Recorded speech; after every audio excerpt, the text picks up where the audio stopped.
Thank you very much for the kind introduction, Per Mikal. It's never happened to me before that I've been compared to Lady Gaga, so I'm not too sure what to think. I know at least one fundamental difference is that she has a lot more hair than I do. But beyond that, I'm not too sure what to say. It's a great pleasure to be here in Denmark. I've probably been here 4 or 5 times before. I always enjoy coming back here. And I deeply appreciate the fact that the Carlsberg Foundation invited me to be here, and that this event is being sponsored by the University of Copenhagen and Politiken, as well as the Carlsberg Foundation. And I greatly appreciate the fact that you all came out to hear me talk. I always find it a humbling experience to know that so many people are interested in what I have to say. Subject on the table today is whether or not China can rise peacefully. I think over the course of the 21st century, this will be the most important event in international politics. The rise of China and its consequences matter enormously. And I think what we want to do here is try and figure out where we're headed with regard to that core issue. Before I get into the meat and potatoes of my talk, I'd like to make 3 preliminary points. My first preliminary point is that there are really 2 questions on the table. One is whether China will continue to rise, and then 2, if it continues to rise, will there be serious trouble? I'm not answering the first question. I have no opinion on whether or not China will continue to rise. As will become clear here, I hope China does not continue to rise. But I am simply assuming that China will continue its impressive rise in the decades ahead. And then I'm going to answer the second question. If that happens, can it rise peacefully? Second preliminary point is that it's very important to understand that you cannot answer this question without a theory of great power politics. And the reason you need a theory is because we have no facts about the future, because the future hasn't happened yet. So you need a theory. I need to give you a theory that you can be confident in. Now, that brings me to my third point, the basic outline of my talk. What I'm going to do is give you a 3-part talk. First of all, I'm going to lay out my basic theory of international politics, which I think is very easy to understand. It'll take me a few minutes to lay it out, but I think no one will have any trouble understanding it. I'm going to lay out my theory. Then I'm going to give you a synoptic version of the history of American foreign policy from 1783 up to the present. And what I'm going to try and do is convince you that the United States of America has behaved according to the dictates of my theory. So my aim in describing American foreign policy is to give you some confidence in the theory that the United States, again, has behaved as the theory would predict. That's the second part of the talk. Then the third part of the talk is I'm going to talk about what China is likely to do as it continues to rise.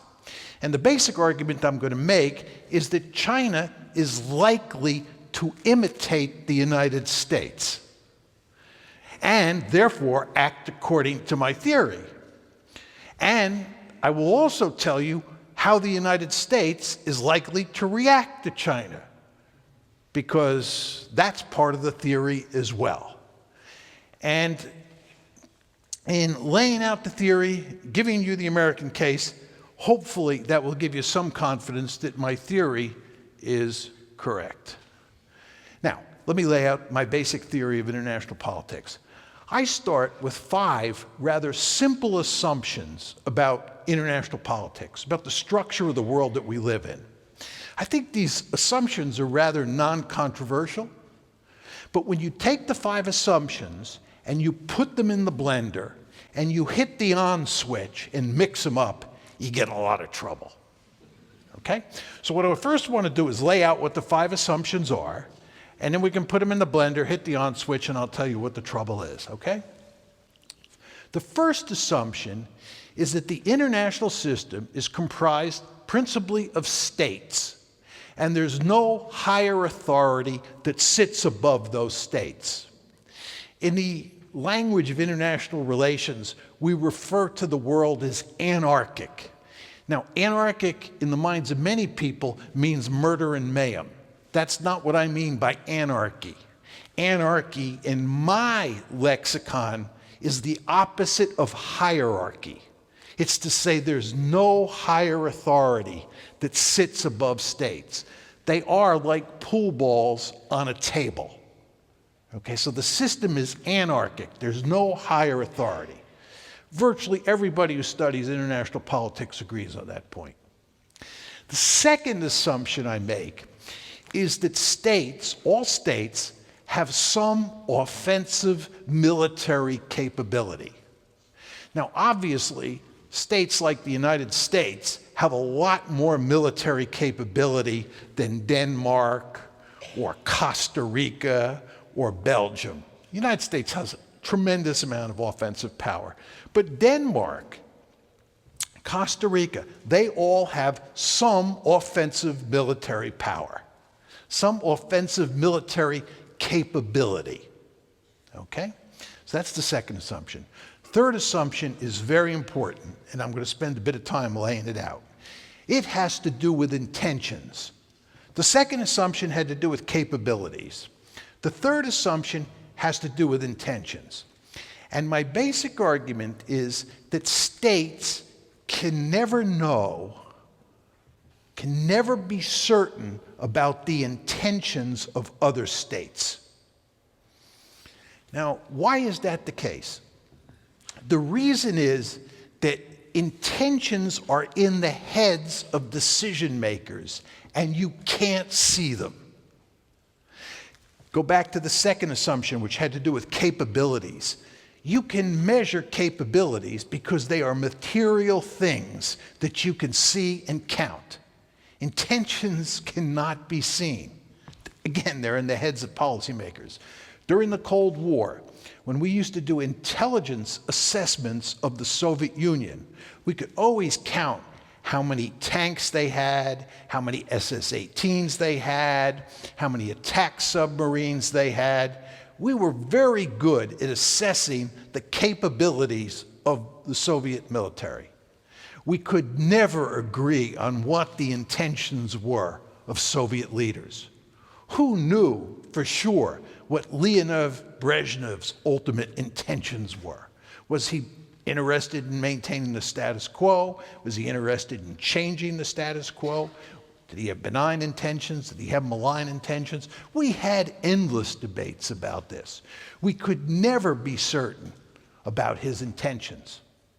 Now, there are obviously some people who disagree with me on that and say, you know, you can look at policymakers, look at what they do, look at what they say, get a pretty good sense, really good sense of what their intentions are. Okay, I'll give you that. My Sunday punch is you cannot tell me what the future intentions of any state are. There's nobody in this audience who can tell me what the future intentions of the United States or Denmark or China will be in 5 years, 10 years, 15 years. You don't even know who's going to be in charge in those countries.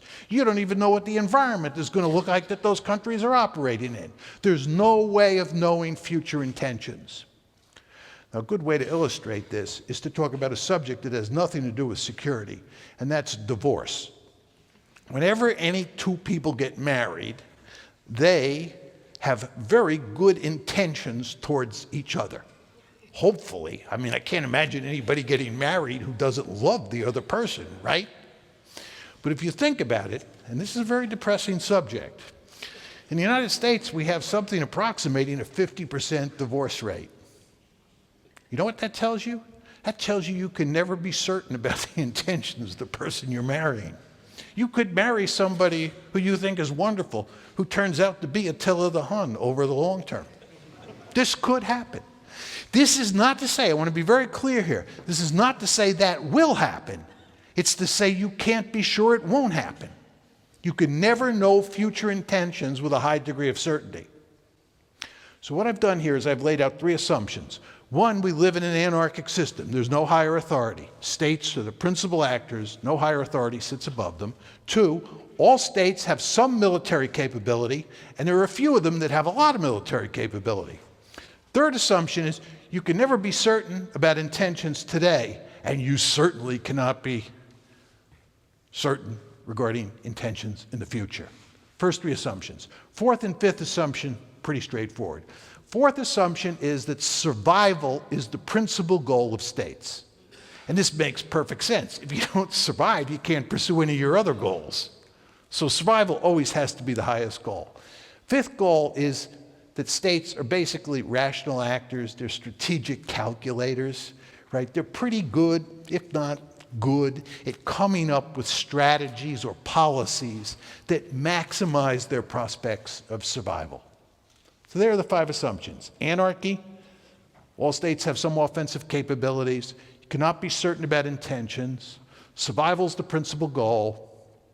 And number 5 is that states are strategic calculators. Those are the 5 assumptions. Put them in the blender, hit the on switch, okay? You get 3 forms of behavior. First, fear. States fear each other. Great powers especially fear each other. Why is that the case? 2 reasons.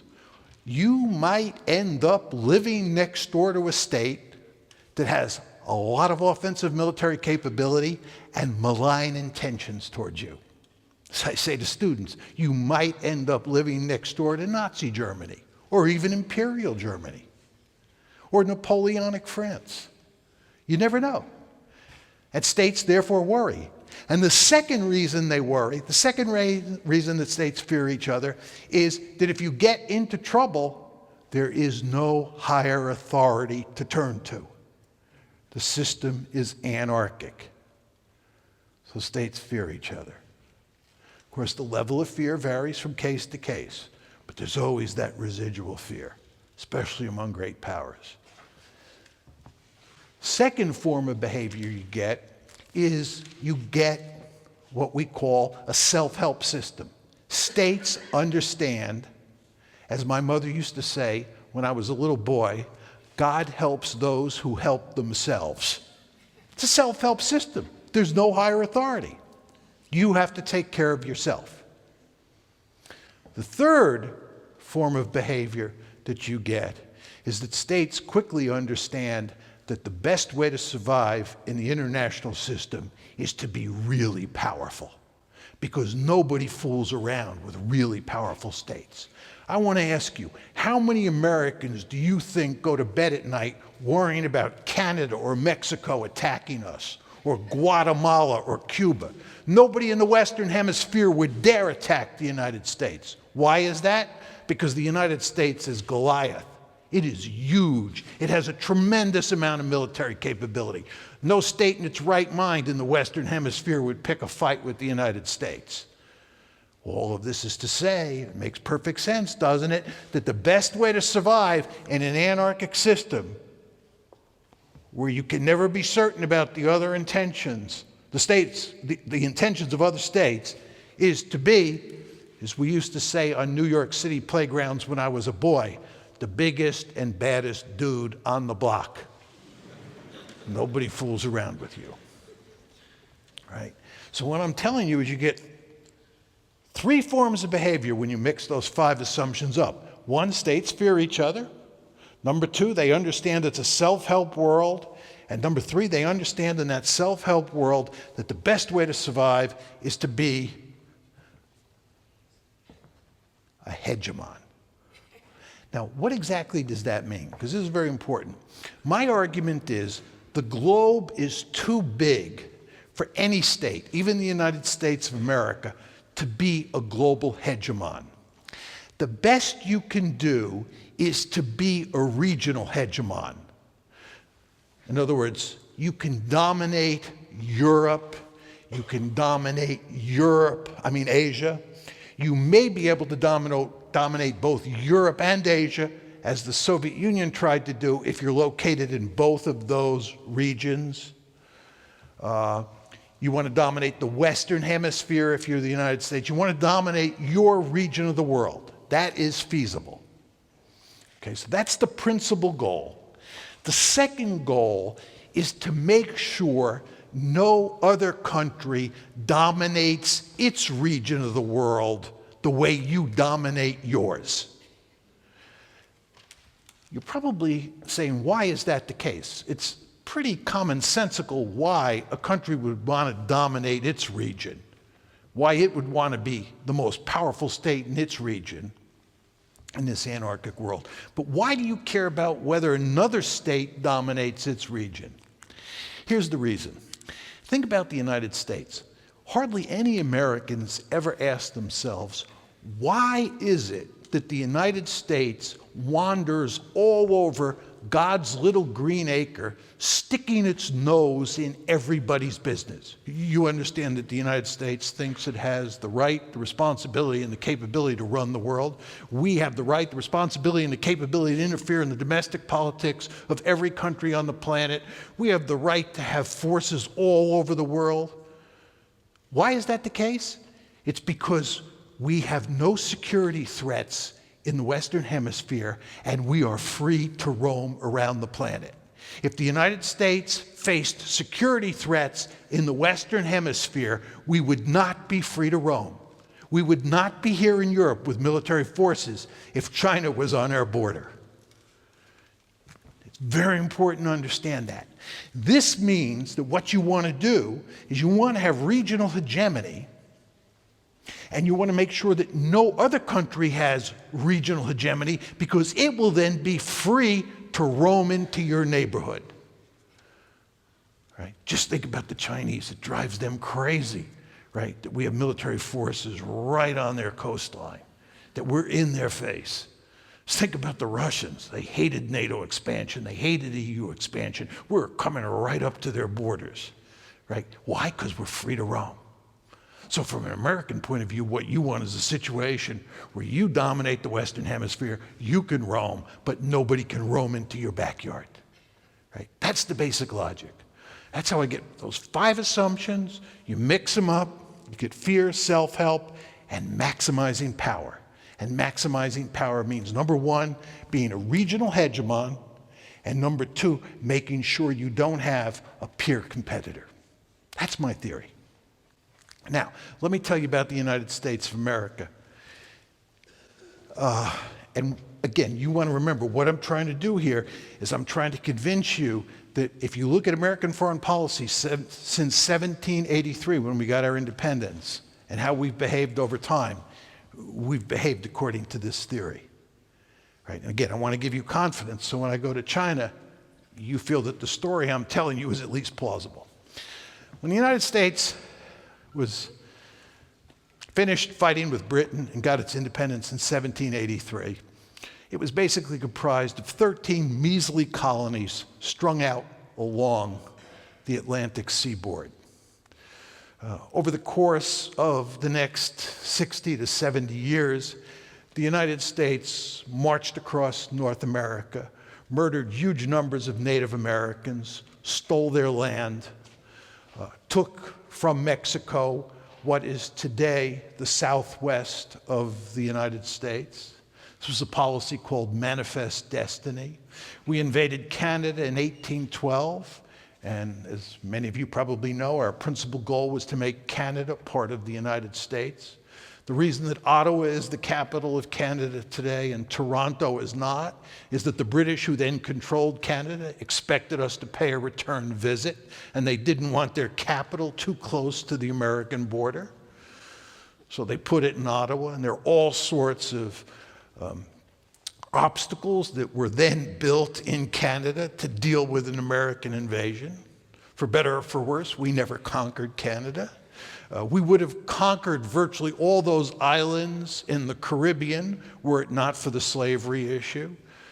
As you all know, sugar was the principal industry in the Caribbean. Sugar was a labor-intensive industry. That meant there were huge numbers of slaves in the Caribbean, and the northern states did not want any more slave-holding states coming into the Union. That's the only thing that curbed our appetite to the south. There are very few countries on the planet that have done a better job of conquering and acquiring territory than the United States of America. It's no accident that when Adolf Hitler invaded the Soviet Union on June 22nd, 1941 with Operation Barbarossa, for the next few months, he frequently referenced the Americans as his model. He referred to the Volga River as my Mississippi. He knew that there was no country on the planet that was better at creating Lebensraum than the United States of America. Right? That's how America was built. Second thing that the Americans were interested in doing, founding fathers and their successors, was getting the European great powers out of the Western Hemisphere.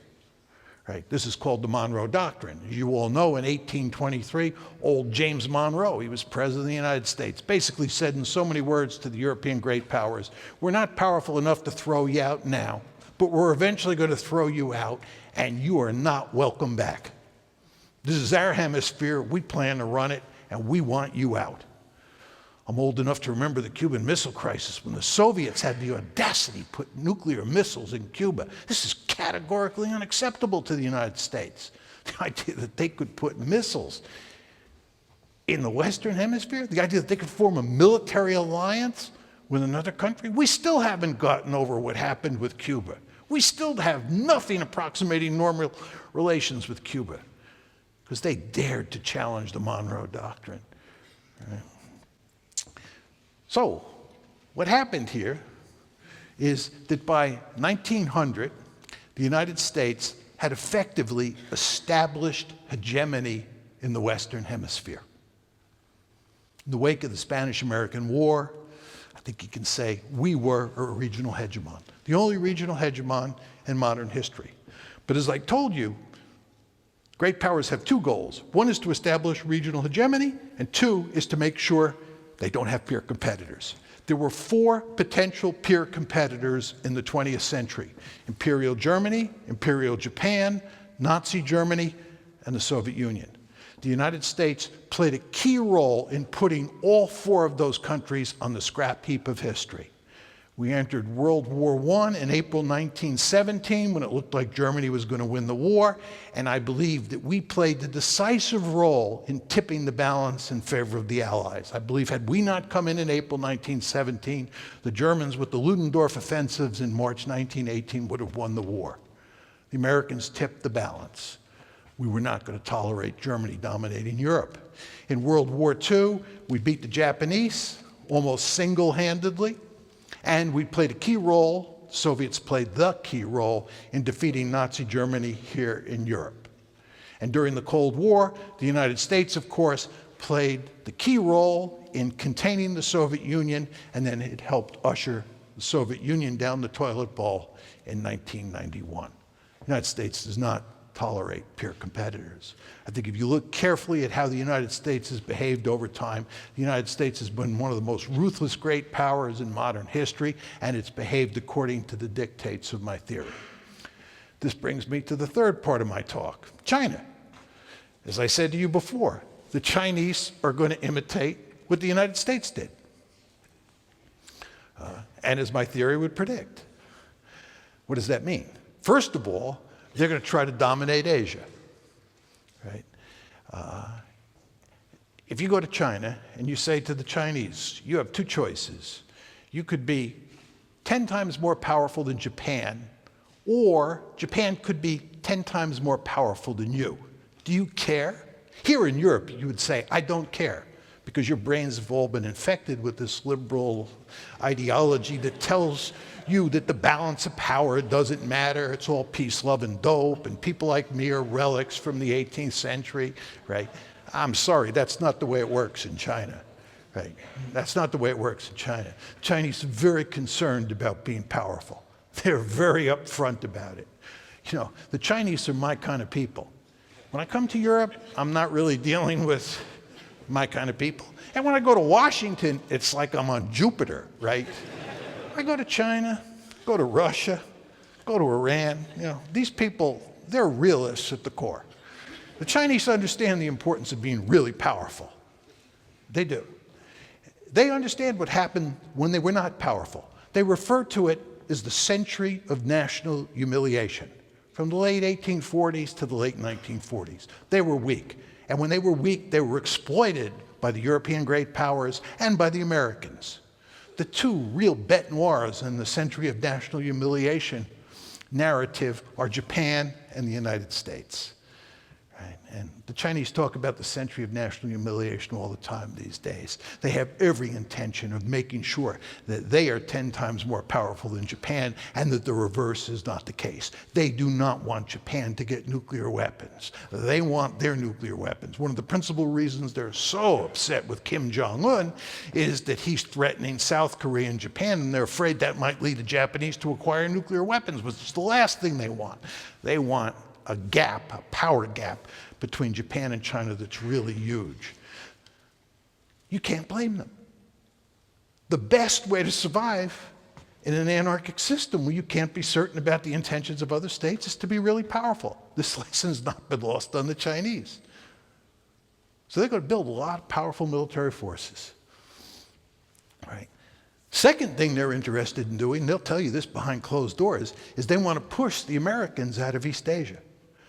They talk about pushing us beyond the first island chain and then pushing us beyond the second island chain. I don't blame them one bit.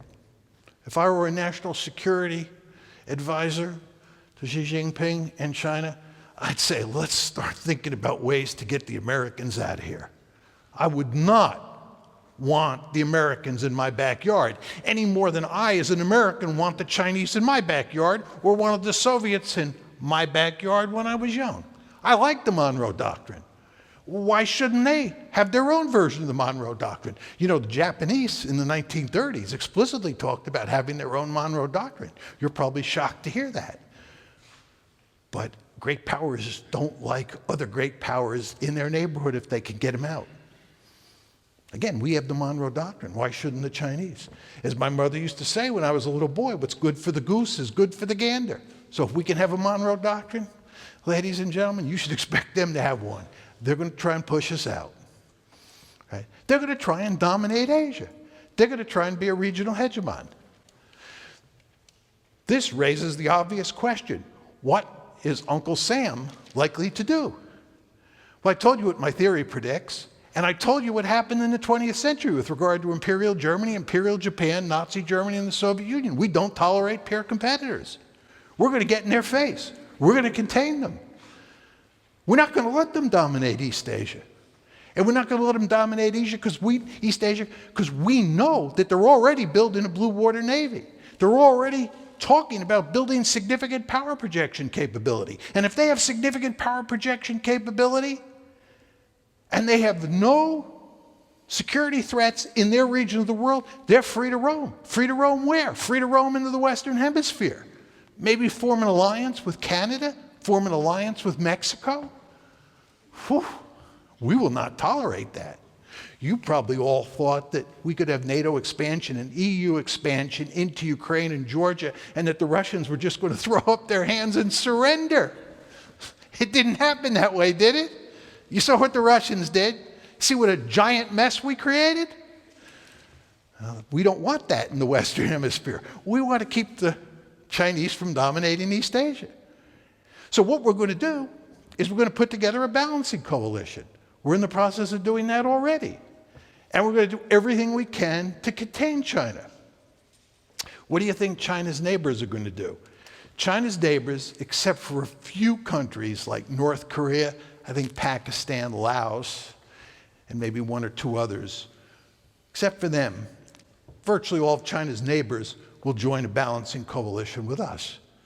Go to India now, go to Japan now, go to South Korea now, go to Vietnam, go to the Philippines, go to Australia. They're all very, very nervous. Not about us. What they're worried about with regard to the United States is that we might leave, or because President Trump is not exactly the greatest strategist on the planet, we may do something foolish. What they're really scared of is the Chinese. Why? Because the Chinese are physically located in their region of the world. So there will be a balancing coalition, and there will be an intense security competition between the United States and China's allies, and China's neighbors on one hand, and the Chinese on the other. And it will be a dangerous security competition. And we can talk more about that in the Q&A if you would like. Because I actually believe it is more likely that you'll have a war between China and the United States than would have been the case, or than was the case with the United States and the Soviet Union during the Cold War. I can elaborate on that if anybody's interested. I want to make one final point about this competition. It's very important to understand that this competition will be heavily informed by what we call in the international relations world the security dilemma. And I want to tell you about the security dilemma because it adds another pessimistic dimension to this whole situation. The security dilemma basically says that anything that one country does to improve its security vis-a-vis another country, anything it does defensively to protect itself against another country, appears offensive in nature to the other country. Let me give you an example. If China decides that it's going to spend twice as much money on defense over the next 20 years as it's presently spending, and it says it's doing that for defensive purposes because it's scared of the United States, we, the Americans, will see that as offensive in nature. So any increase in defense spending by China appears offensive to us. And the same thing is true from the other side. So when Hillary Clinton says the United States is pivoting to Asia, I do believe Hillary Clinton and the Obama administration were interested in making certain moves to contain China, to contain a rising China. It was defensive in purpose. But from the Chinese point of view, it was not defensive in purpose. Where we said we're interested in containment, they said what we see is encirclement. Right? That's the security dilemma. Right? So what's going to happen here, China is going to get richer and richer. It's going to plow a lot of money into its military. And a lot of what it's going to do is for defensive purposes, right? For survival. But the United States is not going to see it that way. And the United States is going to react. And of course, when the United States reacts, right, defensively, the Chinese will see that as offensive in nature, right? So this security dilemma is going to make a bad situation even worse. And all of this is why I think that if China continues to rise, that you will have an intense security competition for sure between the United States and China, and you will have a reasonable possibility of a major conflict between either China and its neighbors or China and the United States. Let me conclude with one final point. As I said to you in the beginning, there's no way you can think about the rise of China without a theory of international politics. And I laid out my theory for you, and as you know, having listened to me speak now, my whole analysis is based on my theory. But it's very important to understand that even the best theories in international politics only get it right 75% of the time. I like to say to students, if your theory gets it right 75% of the time, you're in the Hall of Fame. That means theories are wrong. The best of our theories are wrong 25% of the time. And just to unpack this a bit, you understand that we live in an incredibly complicated world. And the reason theories are so important is they're necessary to help us make sense of this complicated world. Theories are simplifications of reality That means when you come up with a theory, you leave lots of important factors on the cutting room floor. And you say, these 2 or 3 or 4 factors are the key factors. All the other ones are not that important, in my opinion. But sometimes those factors that you leave on the cutting room floor jump up and bite you in the hiney. And that's why no theory is right all the time. This is why there is some chance that I'm wrong. And I would say, in conclusion, given the fact that I am telling such a bleak story, let's hope I'm wrong. Thank you.